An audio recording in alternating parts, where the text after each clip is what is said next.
নিষিদ্ধ সংগঠন বাংলাদেশ আওয়ামী লীগের জন্য ভয়ঙ্কর দুঃসংবাদ।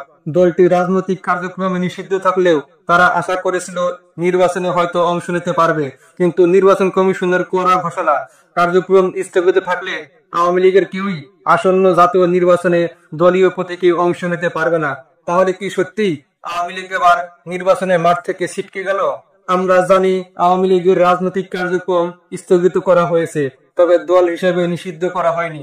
তাই একটা ধারণা ছিল হয়তো তারা নির্বাচনে অংশ নিতে পারবে, বিশেষ করে যাদের ক্লিন ইমেজ আছে তারা নৌকা প্রতীকে বা অন্তত স্বতন্ত্র প্রার্থী হিসেবে অংশ নিতে পারবে।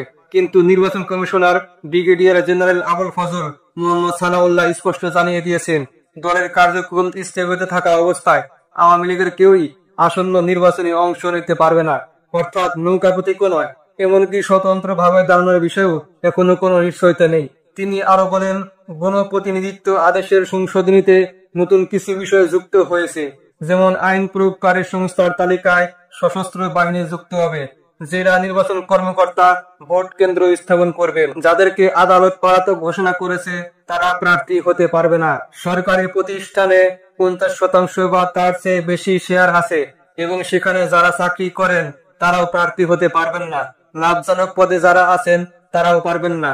আবার হলফনামা তথ্য গোপন করলে বা মিথ্যা তথ্য দিলে সেটিও অপরাধ হিসেবে গণ্য হবে। এখন আওয়ামী লীগের ভিতরে অনেকেই আশা করেছিলেন তারা হয়তো স্বতন্ত্র প্রার্থী হয়ে নির্বাচন করবেন অথবা জাতীয় পার্টির সাথে যোগ দিয়ে প্রার্থী দিবে, কিন্তু জাতীয় পার্টি নিয়েও এখন বড় সংকট তৈরি হয়েছে। বিপিনুরের উপর হামলাকে কেন্দ্র করে প্রায় সব দল এক হয়ে জাতীয় পার্টিকে নিষিদ্ধ করার দাবি তুলেছে। তাহলে পরিস্থিতি দাঁড়ালো, এই নির্বাচনে আওয়ামী লীগ আসলে কোথাও নেই, দলীয় প্রতীকে নয়, স্বতন্ত্র ভাবেও নয়। ভবিষ্যতে হয়তো তারা আবার ফিরে আসতে পারে, কিন্তু আপাতত এই নির্বাচনে আওয়ামী লীগের কোনো সুযোগ নেই।